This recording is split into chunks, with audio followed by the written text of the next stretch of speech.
petits papiers, je suis Judith, je suis démonstratrice Stampin' Up dans le nord de la France.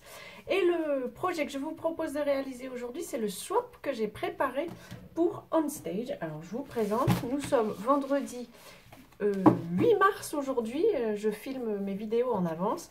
Voilà le stock que j'ai déjà préparé, je dois en être à une quarantaine, mais j'ai envie d'en faire plus.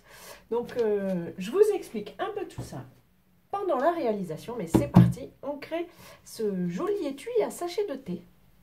Pour cette création, il vous faudra un morceau de papier cartonné qui mesure 21 cm sur 9,9. En fait, c'est un tiers d'A4. J'ai déjà marqué les plis, mais je vous les remontre.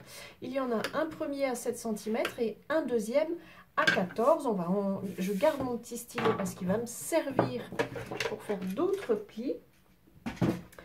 Je vais aussi attraper ma règle parce qu'on va prendre une ou deux petites mesures. En fait, je vais me placer, vous avez votre élément dans ce sens-ci, de toute façon il est symétrique, hein, donc on a 7 cm et 14, donc en haut à droite et en bas à gauche. On va prendre la mesure de 2,9 cm et on va marquer un pli qui va descendre ici jusqu'au pli qu'on a marqué. Et je retourne mon papier complètement et je fais la même chose. Ce n'est pas obligatoire, c'est quelque chose que moi je préfère faire pour discipliner le papier, mais vous pourriez aussi le marquer simplement vous-même. Les plis qu'on vient de marquer, on va pouvoir les marquer justement. Je ne sais jamais bien quel vocabulaire utiliser pour différencier mes deux marquages, mais alors on va le plier dans ce sens-ci et je fais bien attention de ne pas couvrir le pli vertical. Donc au besoin, je le recule un peu, vous voyez qu'il est un peu bombé et hop, j'écarte tout ça avec mon plioir en os. Ça m'assure d'avoir une fermeture qui se fait pas trop mal. Je vais faire la même chose ici. Hop, et je fais attention à nouveau de ne pas recouvrir mon pli. Ceci dit, avec ce pli, on a quand même un élément ici qui vient dépasser. Alors, la solution que j'ai trouvée, c'est que je reprends mon papier, je le place dans ce sens-ci et je vais juste le placer sur le bord, vous voyez ici, de la rainure colorée. Et le coupe-papier de Stampin' Up gère ça très bien, même si le petit morceau est vraiment tout petit et d'ailleurs que j'arrive pas à l'attraper, voilà. C'est vraiment tout petit, vous voyez, mais ça permet de donner un peu d'espace pour placer notre élément. Je vais pouvoir le coller. Personnellement, je le colle avec l'adhésif découpe facile parce que c'est facile. Hop, je vais le placer ici en bas. Et je le referme et puis je me fais un petit morceau aussi. Vous pourriez mettre un point de colle. C'est juste que quand j'en fais une grande série, je trouve ça plus pratique d'attraper mon adhésif découpe facile. Alors d'habitude j'ai pas de vernis, donc je ne mets pas de traces. Pour tout vous dire, c'est vraiment un vernis que je mets uniquement pour les vidéos parce que je suis très mauvaise pour garder des ongles jolis pendant très longtemps. Pour la décoration, j'ai choisi un morceau de papier de série design. Est-ce que j'ai noté le nom de la collection? J'ai pas l'impression. Je vous mettrai comme toujours toutes les informations et toutes les mesures sur l'article de mon site. Pour pouvoir le positionner, en fait, je le place à l'endroit ici avec de façon assez égale, une marge à droite, à gauche et au-dessus. Et puis je le décale encore un petit peu parce que je vais avoir besoin de la deuxième bande. Et puis en général, avec une diagonale, c'est pas... il vaut mieux prévoir un petit peu de marge. Et de là, je coupe mon papier avec une paire de ciseaux. J'ai tenté de prendre des mesures pour le couper autrement. Honnêtement, c'est difficile d'avoir le même angle. Je trouve que le plus simple, c'est encore cette façon-ci. Surtout quand on en a une grande quantité à faire. Hop, deux petites bandes d'adhésif. Je le place ici. Et donc, vous aurez sûrement remarqué qu'il est plus grand, le morceau qui reste. C'est volontaire, c'est pour être certaine qu'on dépasse ici de ce côté-ci. Et donc, je remets un peu d'adhésif et je vérifie en plaçant, en refermant l'étui, je vérifie que je suis bien placée en face de celui-ci, de celui du dessus. Et j'ai mon élément qui est quasi terminé. Ici, je peux glisser une infusion. Alors, j'ai choisi, c'est le cadeau que je fais pour OnStage.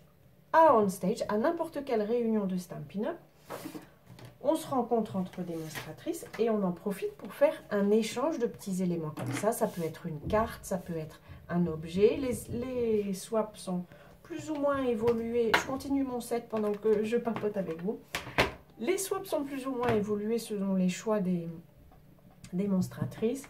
Moi, j'aime bien en faire une grande quantité et du coup plutôt simple parce que c'est l'occasion de rencontrer, papoter quelques secondes, quelquefois même avec une démonstratrice qui ne parlerait pas la même langue que moi. Et donc, personnellement, je parle 3 mots d'allemand, pas plus. Donc, c'est bien d'avoir un petit élément comme ça, juste un échange, on dit son nom et puis on se présente, quoi. Enfin, voilà. Le swap, c'est quelque chose que j'aime beaucoup. Je trouve ça très sympa. Mais donc, personnellement, j'en fais des simples. Ah ben, ce papier-là ira à la poubelle. Hop, j'ai choisi en encre grappe gourmande. Mon set de tampons, c'est hexagone chaleureux et la perforatrice. Aussi, quand même, que je vous explique ce que je fais. Je vais coller ça avec des mousses Stampin' Dimensionals ou son... Voilà. Et j'ai mis... Alors, je fais bien attention d'avoir mon élément dans ce sens-ci. Ah, j'avais mis aussi... Tiens, je vais le faire. J'avais mis un petit élément décoratif sur toute ma série. Je rajoute ça que je mets en bas. Je trouve ça joli comme tout. Voilà, donc je reprends. Je mets 2 mousses de taille normale, une en bas, une à droite. J'ai envie qu'elle se trouve à gauche, mais puisqu'on l'a retournée, pour l'instant, je vais le mettre à droite. Et une petite ici en haut. Je vais fermer ça avant d'y planter mon swap. J'enlève les protections. Hop. Et en fait, je referme mon swap. Je le place en m'assurant que mes petites mousses ne collent pas les 2 éléments fermés.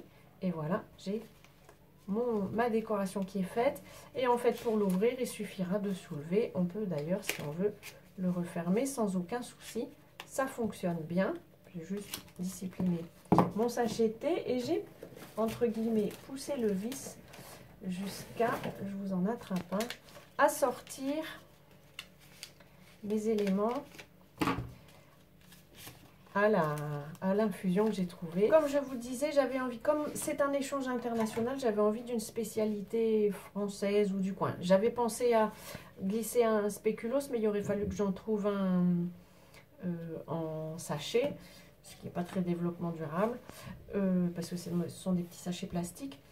J'ai choisi plutôt du thé d'une marque française avec des herbes. C'est pas du thé d'ailleurs, c'est des infusions avec des herbes qui ont poussé en France. Pourquoi pas, je me dis, ça a une petite couleur locale, quoi. Voilà, j'espère que cette idée vous aura inspiré. Peut-être si vous êtes démo pour un futur swap aussi. Si vous n'êtes pas démo pour un cadeau, pour une fête, un repas, je trouve que ça fait son petit élément décoratif, c'est sympa. Je vous représente ce qu'on a utilisé, le set de tampons hexagone chaleureux et la perforatrice assortie. Pour le reste, vous choisissez dans vos stocks de papier, ce sera très bien. Voilà, j'espère que ce projet vous aura inspiré. Si c'est le cas, pensez au petit pouce. Avant notre prochaine rencontre, je vous souhaite de passer de belles journées créatives et bien entendu, je vous embrasse.